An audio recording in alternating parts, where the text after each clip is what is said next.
Lesti dari kelas 10 IPS 3. Kali ini aku mau menjelaskan biografi tentang ilmuwan yang tersohor pada abad ke-20. Aku tahu kok dari kalian pasti udah pada tahu jawabannya siapa. Ya, dia adalah Albert Einstein. Albert Einstein adalah ilmuwan fisika teoritis yang dipandang luas dan sebagai salah satu ilmuwan terbesar dan juga sangat populer pada abad ke-20.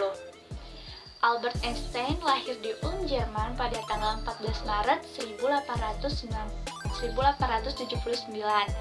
Orang tuanya bernama Hermann Einstein, seorang agen penjualan dan insinyur. Ibunya bernama Pauline. Pada tahun 1880, keluarganya pindah ke tempat ayah dan pamannya mendirikan sebuah perusahaan yang memproduksi peralatan listrik dengan memanfaatkan arus arah. Keluarga Einstein adalah penganut Yahudi Ashkenazi yang tidak taat, dan Albert bersekolah di SD Katolik selama 3 tahun sejak usianya 5 tahun. Pada usia 8 tahun, ia dipindahkan ke Gimnasium Luitpold, tempat ia menempuh pendidikan SMP dan SMA. Oh ya, kalian tahu nggak? Dia dulu waktu masih sekolah pernah dianggap murid yang bodoh. Dia bodoh dalam semua mata pelajaran, terkecuali matematika dan fisika. Dia dianggap bodoh itu sampai tamat SMA. Pada tahun 1894, perusahaan ayah dan pamannya kalah tender dalam proyek memasuk kota Mucin dengan penerangan listrik. Kekalahan ini menyebabkan dijualnya pabrik Mucin. Dalam rangka mencari usaha lain, keluarga Einstein pindah ke Italia, pertama kali ke Milan, dan beberapa bulan kemudian ke Pavia. Ketika keluarganya pindah, dia tidak ikut karena ia harus menyelesaikan sekolahnya di Gimnasium Luitpold. Dia pernah berselisih dengan pihak sekolah karena ia membenci metode mengajar guru-gurunya di sekolah. Einstein pun menulis bahwa semangat belajar dan pemikiran kreatifnya lenyap akibat hafalan pelajaran yang kuat. Pada akhir Desember 1894, Einstein berangkat ke Italia untuk mengunjungi keluarganya di Pavia. Einstein unggul dalam pelajaran matematika dan fisika sejak dini, meraih nilai matematika lebih tinggi dari teman sekelasnya selama bertahun-tahun. Saat berusia 12 tahun, dia berhasil membuktikan kebenaran teorema Pythagoras, dan dia mulai mempelajari sendiri kalkulus pada usia 12 tahun, dan ketika berusia 14 tahun, ia mengungkapkan bahwa ia telah menguasai kalkulus integral dan diferensial. Pada tahun 1895, pada usia yang ke-16 tahun, Einstein mengikuti ujian masuk Politeknik Federal Swiss di Zurich. Dia beberapa kali mengalami kegagalan pada saat tes masuk. Namun di universitas inilah yang mempertemukan dia dengan seorang wanita. Wanita itu bernama Mileva, teman satu kelas Einstein yang pintar di bidang matematika.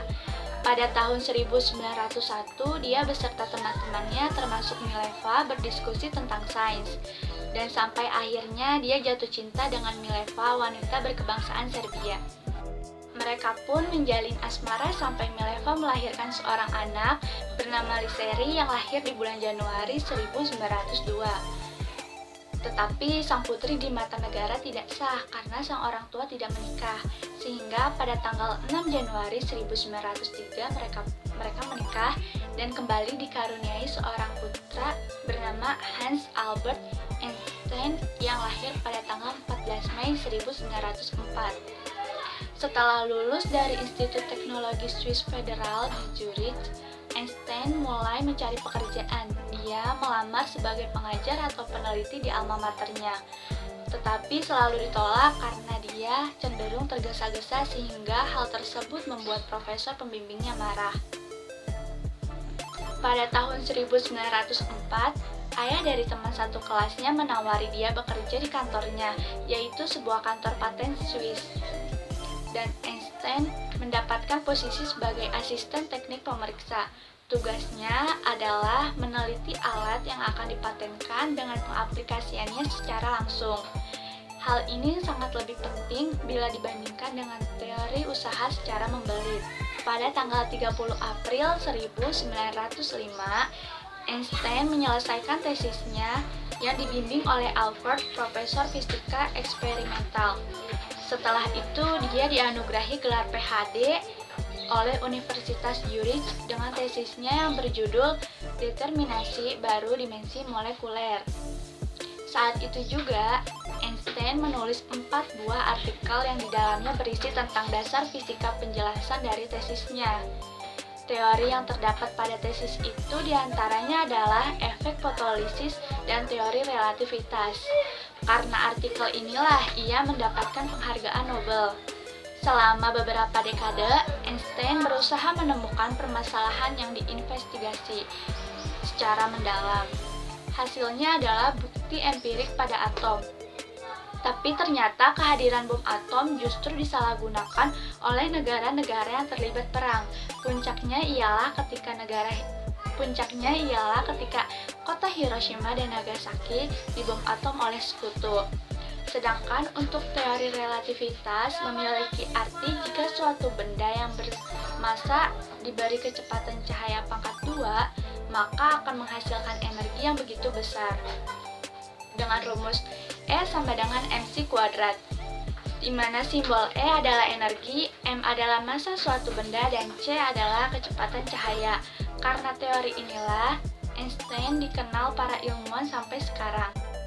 Pada tanggal 18 April 1955, Einstein mengalami pendarahan di aneurisme aorta perut yang sebelumnya telah dilakukan pembedahan pada tanggal 1948. Dia meninggal dunia pada usia 78 tahun di Rumah Sakit Princeton.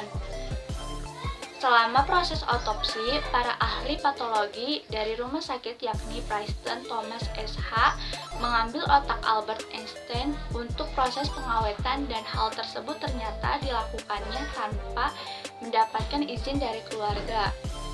Hingga kini, Albert Einstein tetap dikremasikan oleh keluarganya di tempat yang sampai sekarang masih dirahasiakan, sehingga tak ada satu orang pun yang tahu kecuali keluarga Albert Einstein sendiri.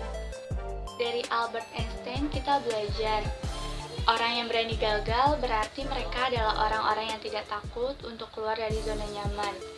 Dan jangan takut untuk berbuat salah, karena kesalahan bukan kegagalan. Kesalahan bisa membuat diri kita menjadi lebih baik dan menjadi lebih kuat. Albert Einstein juga mengajarkan kita bahwa semua orang itu jenius. Tapi jika kamu menilai seekor ikan berdasarkan kemampuannya dalam memanjat pohon, ikan itu akan hidup selamanya dengan berpikir bahwa dirinya bodoh. Nah, kalau kamu mau jadi orang sukses seperti Albert Einstein, maka kamu harus berani untuk menghadapi tantangan. Salah satu tantangannya adalah kegagalan. Itu saja yang dapat saya sampaikan. Semoga bermanfaat. Kurang lebihnya saya mohon maaf. Wassalamualaikum warahmatullahi wabarakatuh.